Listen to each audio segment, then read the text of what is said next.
Good morning, everybody. It's a Wednesday morning here. Sorry, there's lots of cars, and it just doesn't seem like, it doesn't matter how long I wait, they're just not going to go away, so I'm just going to film anyway. Oh, and of course, the train has to come now. Yay! Okay. Life.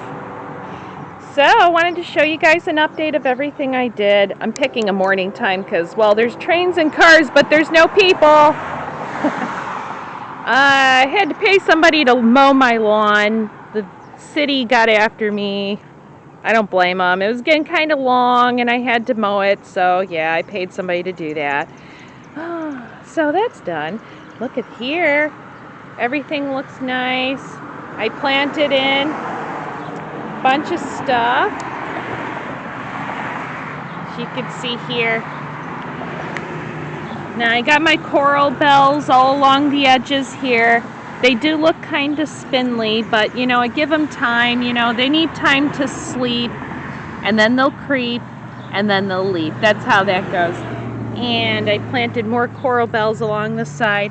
I also included, as you can see here, those damn rabbits, man. They got my sunflowers here. I don't know if I'll have any in the front, but we'll see. So anywho, I also planted some carnations here, so because I want some butterflies. I want more butterflies. And we got various things kind of popping up here and there. I also have, excuse me.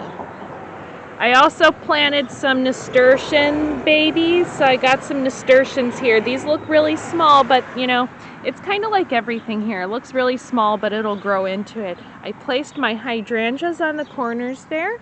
I also placed my, this is a white rose bush that I placed in between the trellis that I got going on here. Yeah, I like it. I'm gonna find a climbing vine that I'm gonna grow up it. Now you see how that works with the daffodils in the lawn? Look, see, you could just mow it over. So as soon as you're ready for your first mow of the year, you could just kind of mow them down with it. And the cool part is they'll come back next year. Yeah, the lawnmower guys were asking me and I said, nah, you could go ahead. And they did, and it'll come back next year because that's how the daffodils work. So that's pretty cool. Yeah, and I got my peony bushes here from my grandma. Yeah, everybody's got their grandma's peony bushes. I don't know, they're probably not going to be much to look at this year. Everything, you know, no lie, the first year it's probably not going to be much to look at, but you know what, that's kind of the vision you have to have when you're planting perennials. It's the bones of your garden. You see this hydrangea bush kind of spindly now, but it'll fill out there, and that'll be a really pretty spot for it. So, yeah, you kind of have to see ahead. This is what I also did with the side. Ta-da! Yeah, so I also did the side garden as well. I started planting. As you can see, I mulched over because this dirt was just so terrible and it didn't hold in any moisture. So I planted the last of my babies from inside. I was able to get my space back inside too. But yeah, so you can see this is like the last of the tulips and stuff. They're kind of finishing out. But when those are done, these guys will jump into action. Now these, I have salvia, I have some daisies, and I also have some Kelway chamomile that I planted here. And also, of course, my coral bells around the corner, so it could kind of match the other side. It's important that you do like, now when you can see how I did this, I did 2 alliums, and there's a hydrangea bush. You can't really see, but it's like in the middle there. It's kind of spindly. And I did the same thing on the other side, the 2 and the bush in between. So you want to kind of mirror each side because that is considered more aesthetically pleasing, and it does kind of, I don't know, you know, humans are funny that way. We like to see symmetry. Symmetry is kind of important, so you really need to consider that in your garden. Now I got to do the rest of this. I wanted to cut it all the way up to there.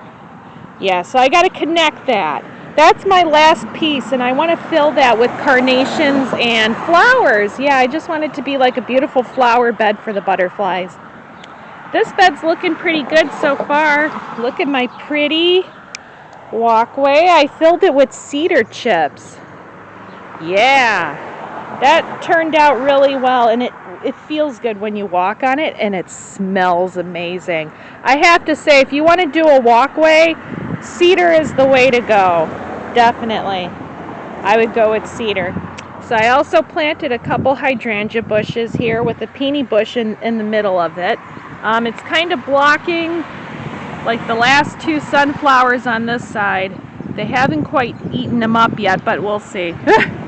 I also planted more coral bells. Now in between here you might be able to see there's this little baby. It's called soapwort. Yeah, I planted some soapwort. So this guy I want to climb over the side. So I got a couple soapwort, baby soapworts I planted. Now I went real cheap. I got like a packet from Menards. You know, Menards has really great sale on seeds, and they always mark them down, so it's like $1 something. Really cheap and easy to get. And you know what? I grow them over, and then I plant them in the spring. Well, it's May already, but that's okay. These are my daisies. These are doing really well, so I got a bed of daisies. I also planted some carnations in the back there, so I'm waiting for those to sprout up. I also have, oh, look, a roly-poly. Let's look at this guy. Hey, roly-poly. I love roly-polies. You know they poop copper? They're like the, I think I read something about, they're like the only bug that can poop copper. I don't know if that's true. I'm going to have to look that up. But yeah, their excrement has an essential mineral that plants need. Isn't that the funniest thing? Yeah, but look at these here. So I also have hollyhocks. Now you see how small these hollyhocks are. I'm going to show you in another video later, but these things are going to get ginormous.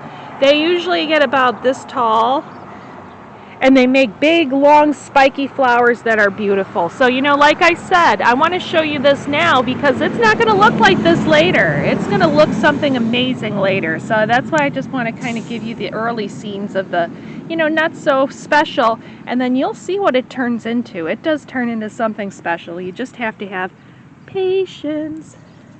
Here's my coral bells. And here's my sunflowers. These are the last of them. They're doing actually pretty good. For some reason, the rabbit did not eat them yet. Oh, damn. But they're trying. Ugh, bastards. Can't win. Oh, my God. Yeah, I got to put another helping here. But it looks like they stopped. They can't really handle it because it's a lot of pepper. Ha, ha, ha. So I will persist until these guys get big enough. I hope. I hope. I hope. This is my tong ho here. It looks like they're kind of nibbling on them a little bit. These are used for chop suey, but you could also fry the flour, which is yummy. Ooh, you know, I found a snake the other day. Let me see if he's still here. I asked the lawnmower guys not to scare it away. Aw. There was a little snake buddy that was here. And now he's not, and it makes me kind of sad. I hope he comes back. I had a little snake. It was a garter. He's back! Hi, baby. Hi. Look at my snake friend, guys. Now, I want to talk to you about buddies in the garden. Look at this guy. This is his home. Oh, yay. Yeah, so my neighbor found some garter snakes, and, you know, they were kind of... You know, they were going to kill them. They were going to feed them to their chickens. And I said, no, give me the garter snake. I'll take him. Let him be here. And look, he lives in my house too. I'm not freaking out about that. Now, you know, I live in Illinois. We don't really have poisonous snakes here.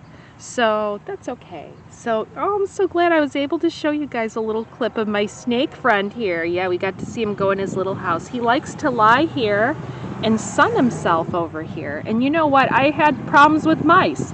So you know what? That'll fix the problem right there. Boom. Nature's pest control. So you know what? This snake is welcome in my garden, and I'm happy. And I come and I talk to it too. I think that's why it kind of was like, hey, what's going on there? But yeah, wanted to show you guys my new buddy. Also, this here. I just set this up the other week and I call it kitty vision. Yeah, my cat likes to sit in the window. Oh, let's say hi to Meow. Hi, Meow.